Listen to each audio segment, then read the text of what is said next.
వాస్తవానికి మన భారతదేశం అనేది ముఖ్యంగా ఆధారపడుతున్న రంగం ఏదా అంటే కేవలం వ్యవసాయ రంగం మీద మాత్రమే అధికంగా ఆధారపడుతూ ఉన్నది. దేశంలో ఎక్కడ చూసినా కూడా ఏ విధమైన విషయం చూసినా కూడా ప్రతి అంశంలో రైతుకు ముడిపడి ఉంటుంది. అయితే ప్రభుత్వాల పరంగా ఇలాంటి డిపార్ట్మెంట్లు ధర్నా చేసినా కూడా వాళ్లకు వెంటనే హామీలు ఇచ్చేస్తారు. అంతేకాకుండా ఇప్పుడు మొన్న ఆర్టీసీ ధర్నా కావచ్చు, అంతేకాకుండా వేరే రకరకాల ధర్నాలు మనం చూస్తూనే ఉంటాం.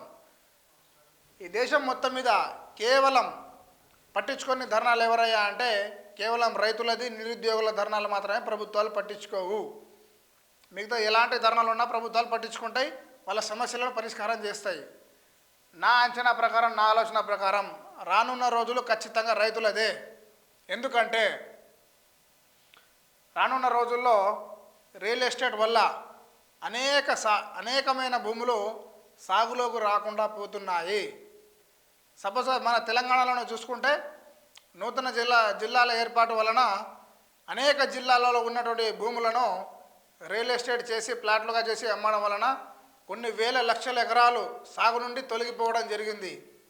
ఇలాంటి పరిస్థితుల్లో ప్రభుత్వాలు రైతులను కాపాడుకోవడం మంచిది.